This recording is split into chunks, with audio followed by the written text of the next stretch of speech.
Welcome back to Acuity Brand's Bright Ideas on Industrial Sage. Last time we discussed the emerging trend of smart homes and how lighting can be a good foundation to start your smart home. Today, let's dive deeper into the technologies to better understand what might be the best fit for your home.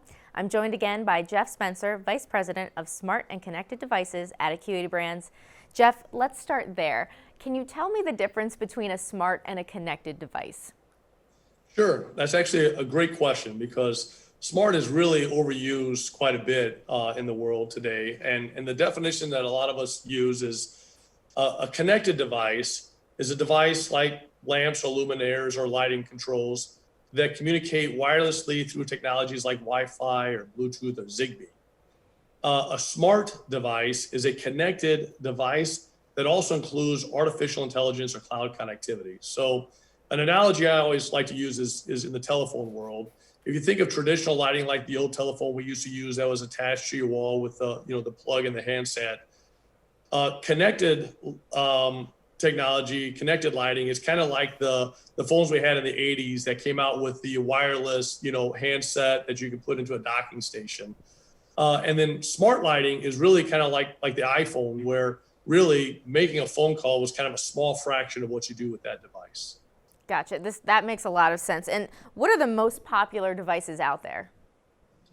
Well, today, with the introduction of the voice assistants, most people kind of gravitate towards the voice assistants, either an Alexa or a Google Home. So, the Amazon Alexa and the Google Home, they're more than really just smart speakers. They're actually smart home platforms that are constantly changing and upgrading and expanding. So a smart speaker is generally a gateway to a voice assistant ecosystem. And when you choose an Echo or a Google Home, you're really kind of choosing a side on how you're going to control your home. Mm-hmm. Mm-hmm. And how exactly do those different technologies work? The protocols, like for the Amazon, it uses Wi-Fi for the cloud connectivity. It gives you that artificial intelligence. It uses Bluetooth for the cell phone. And in fact, Bluetooth is actually expanding with BLE to become more to the home automation, and then Zigbee for the home automation. Google Home also has the Wi-Fi and the Bluetooth, but not the Zigbee.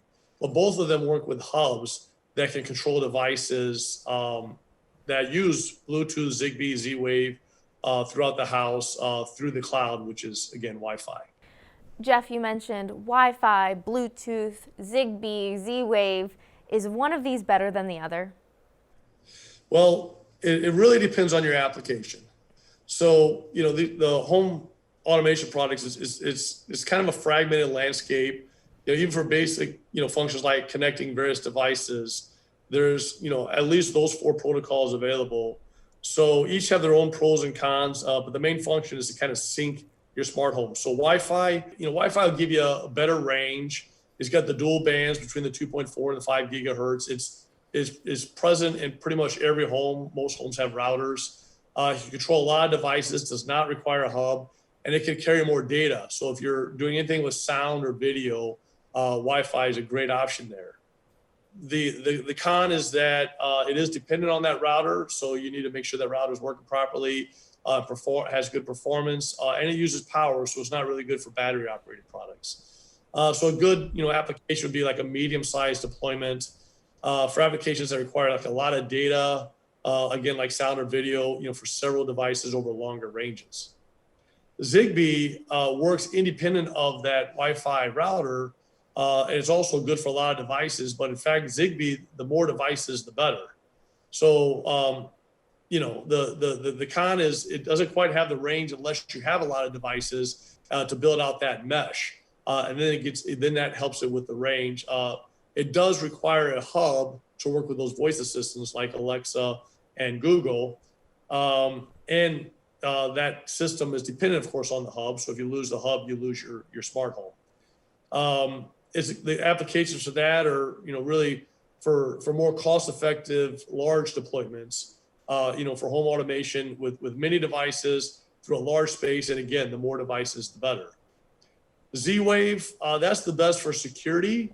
It's good long range when you can mesh it together. So again, the more devices, the better. Z-Wave actually gives you the best security. It gives you a long range, when it meshes. And it's also less prone to interference due to the unique wavelengths it uses.